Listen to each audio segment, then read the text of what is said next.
to the Solitary Practice Podcast. Recently, I was discussing with another practitioner some of my travels and things that I had experienced and done, and they wanted to know why I didn't talk about them more.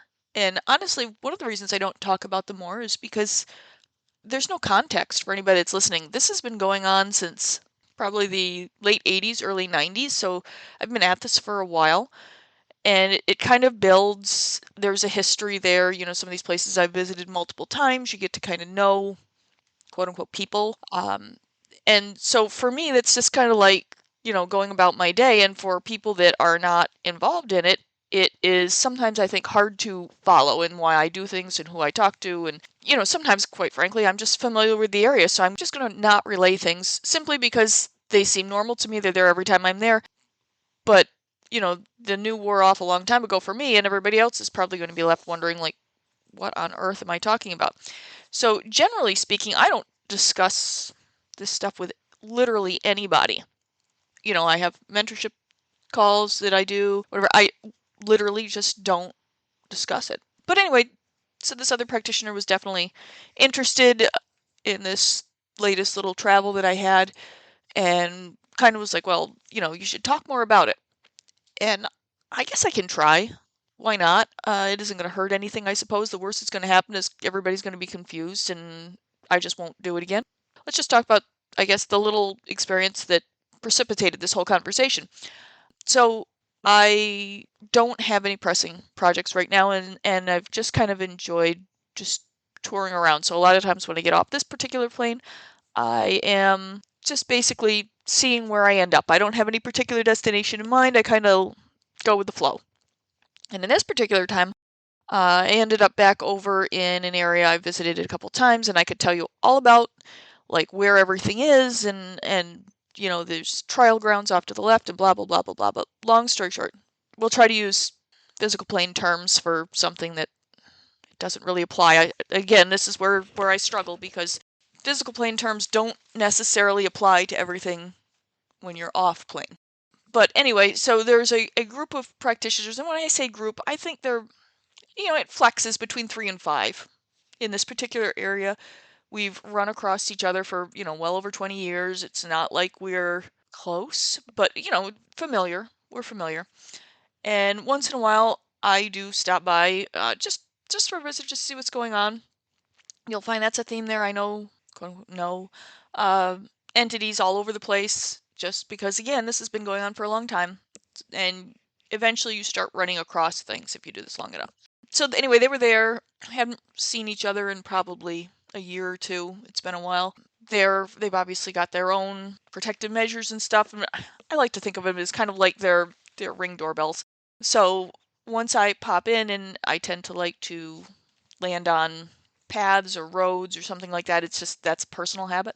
It's not necessary, but it's just something I like to do. Paths and roads seem to be more public domain as opposed to private property. So I don't like to just pop out in somebody's private area. So usually I just step out onto roads or paths somewhere that's a little bit more, I guess, public. And so I came in above where they stay. They have this very cool, I guess we're going to call it like a cavern. It's etched into the hillside, into the rocks. It's very moist in this particular juncture. It's very water oriented, which is, not necessarily my thing, but they really are into water. As soon as I started down the hill, they came out, and it was like greetings and how you doing and that kind of stuff. And so we're walking back down. They'd come up the hill to meet me, and we're walking back down, and they're asking about all the things that I've been doing and what's going on and that kind of stuff. And we're talking about upcoming weddings and all that fun nonsense. Went on inside. Kind of wish you could see it. They have an absolutely cool little place. Again, these folks are very water oriented. So there's all these little grottos and pools. It's very comfortable. They've definitely got some effort put into making this whole underground thing work for them.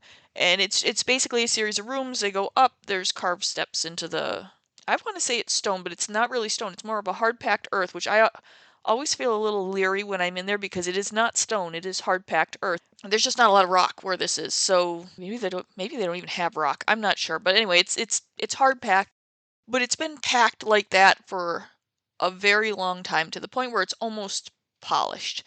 And so they have all these little waterfalls and grottos, and if you go through and you come out the other side, there's like a courtyard area. I mean, they don't live underground. They choose to make their house there, and I imagine it's something to do with the steadiness of temperature and their fondness of water. But when you come out the other side, they do have like fountains and lots of plants and those kind of things, and they have these very, very deep pools. And it's interesting because they're like pretty much cut down. They don't look wide, but they're very, very deep.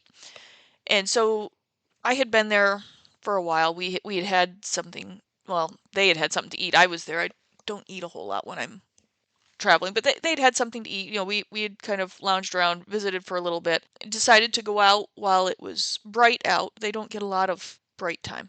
So we went out, and it was bright, and we were walking. Everything is very wet. My feet were wet, like the air is very humid, and we were coming by this one pool, extremely deep. And I've been out in the pools before, but we hadn't really walked around to the right. We had usually gone either straight back or a little over to the left. There's a soaking pool over to the left. We had gone over there previously, but this time we happened to walk around to the right, and it's very lovely over there. They have some, I guess we're gonna call them statues and those kind of things, and a couple, little, for lack of a better term, utility sheds, I guess, where they must keep tools and things. It's not like I poked through their sheds to see what they've got in there. But we came to this very, very deep pool. I had not seen it before. The water's very clear there. They're very much on water maintenance. And so, looking down into the pool, you could see this enormous fish skeleton, like we're going to call it the rib bones and the spine going back. And I was pretty impressed by that. This was a big, bony fish. You could tell, obviously everything was gone. It was just the skeleton, but just from the skeleton alone, you could tell that this had been a very, very big fish at one point. And in that pool, along with this giant skeleton, was this, I'm going to call it smaller fish. And it was smaller in context to the skeleton. It was very tiny. But honestly, it was probably as big as I was, maybe a little bigger. Coal black honestly looked more like a giant pollywog than a fish per se. I mean, we tend to think of fish in the terms of here fish, but their term, what they consider like the equivalent of a fish there, is not what we are thinking about fish here. The fins were very flowy, and all I could think of was like a betta fish with the flowy fins and everything. Solid, solid black. But the odd thing about it isn't so much that it looked like a pollywog or that it had the funky, flowy fins, everything. It was the consciousness in the eye. It stayed down in the leafy, rocky section on the bottom, but was clearly watching us. And when you're looking at it, you could tell that it's looking at you, and there's a certain level of intelligence there. It was actually a little uncanny. I was saying to the fellow that I was walking with that was a really interesting fish skeleton, and it was so big, and blah blah blah blah blah, and we got to talking about how it even got there. And then they went through the whole story of how this kind of fish was unholy terror. It was big, it was dangerous and whatnot, and that one day the little black fish had lured the big fish and got it to chase it, and basically it got it into this narrow, very deep pool section. It couldn't go any further in, it couldn't get back out, and so essentially it trapped it in there, and then it died. And they had, subsequent to that, kind of revered this little black fish, and the little black fish kind of hung out. So now we're at this weird juncture where this little black fish is like sacred to these folks. They revere this fish, and they talk about making offerings to the fish and doing things. And honestly, it was kind of like they treated this fish like it was like a god, almost. What we would think of, it was honored, it was worshipped, they had rituals for it, the whole thing. It was very interesting. Basically, we talked about the fish and what they do with the fish, and the guy's like, well, we have a text, basically. I'm not sure that the word really translates. It's not like a book, but it's like a text.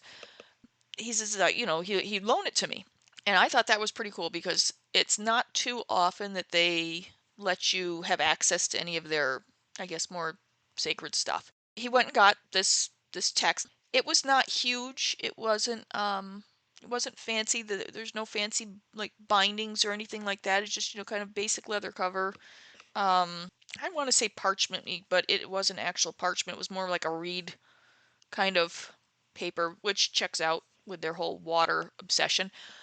And I got to spend the rest of that time that I was there, sacked out on a rock, just kind of stretched out and reading through this text. And I remember looking up at one point, and the fish is kind of watching you from the bottom of the pool, which it was a little strange because I mean it was clearly thinking something.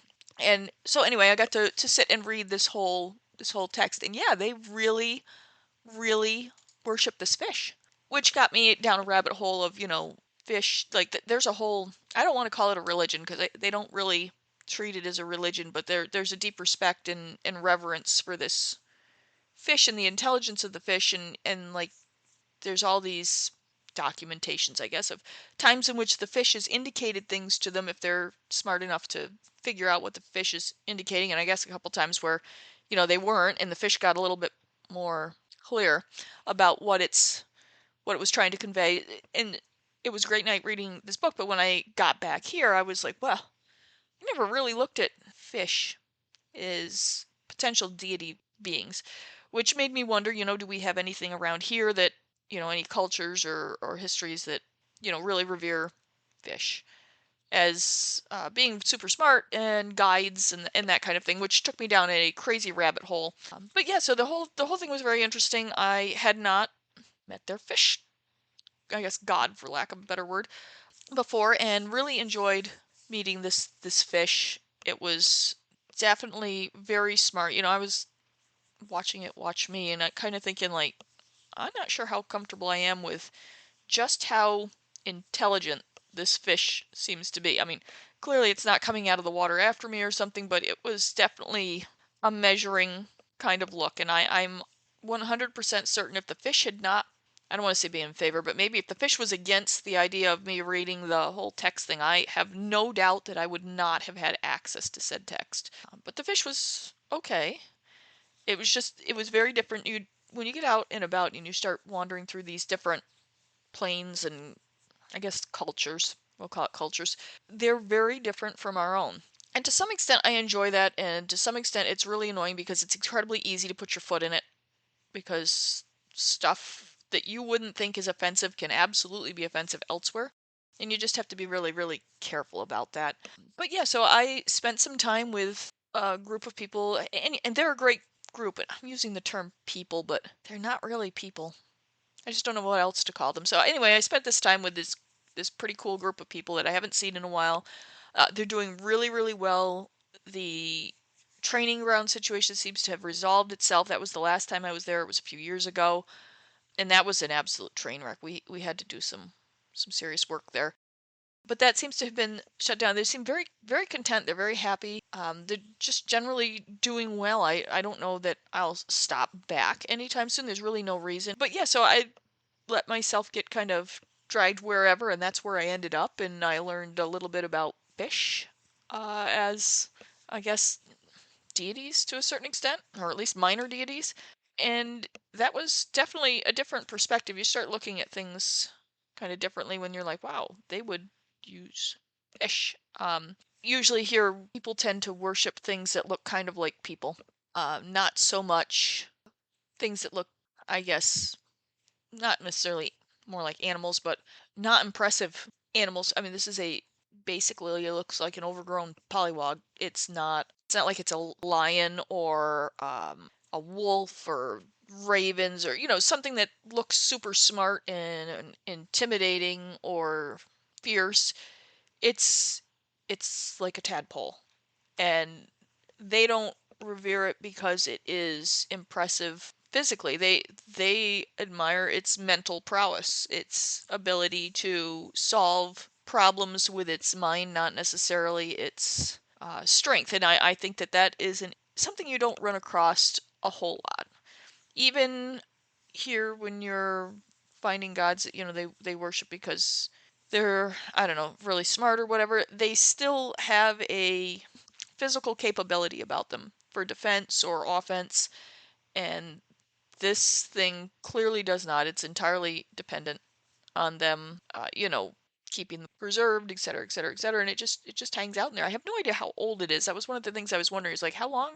Clearly, this happened a very, very long time ago by the look of the bones and that kind of stuff. But they still have it there, and it's still doing its thing. So it clearly happened a while back. I'm just kind of curious, like, is this thing gonna live forever? Is it gonna are they going to go out there one day and it's dead? Is it alive? I didn't attempt to kind of tap on it magically to see, live, mortal, immortal, I guess would be terms we would want to apply there.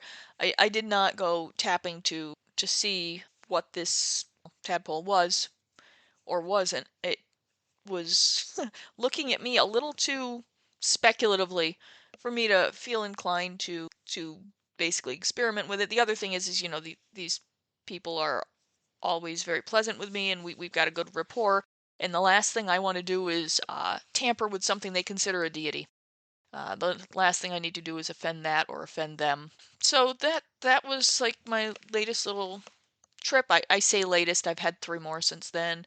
Not there. I've been out and about to other places. Nothing particularly noteworthy. And I think that sometimes there's a misconception that every time I'm out and about, I must be doing something. Usually, I'm just kind of wandering around, checking things out. I'm not necessarily exploring anything in particular. I certainly do like to walk around, just see what's happening. Exploration is probably the biggest thing. I mean, once in a while, yeah, I'll get myself in a pickle. That happens. Usually I can work my way back out of it, obviously, because I'm still roaming around here. But it's more fun to just kind of, I don't know, luck of the draw it. Where am I going to end up today? And what am I going to see while I'm there? Those kind of things. It makes for an interesting trip, keeps me from getting too bored. I usually learn things or meet things or, just add things to my, that's interesting list, and I'll hold it for later. You never know when you're going to want to fall back on these things. Sometimes 20 years down the road, you will decide, I know exactly where I can find whatever it is you're looking for. It's somewhere you saw years and years and years ago. There does not necessarily have to be a purpose to all of your, I guess, meanderings or wanderings. Sometimes it's just good to stay in the habit of going. It's good to poke around. It's good to find new places. Some of them are very weird. Some of them I don't like. A few I'll never go back to. Not if I can avoid it anyway. I say I'll never go back to them, but if I absolutely had to, I could. The other thing is it adds to my growing list of places that once I've been there, I can always get back to them because I'm basically dropping a pin in that location, for lack of a better term, and I know how to get there if I ever needed to go there again. So I guess I will stop there for today. Thank you for listening. If you have a topic you'd like to hear more about, you can always reach me through my website, thesolitarypractice.com. As always, I appreciate you taking the time to listen, and I will see you next week.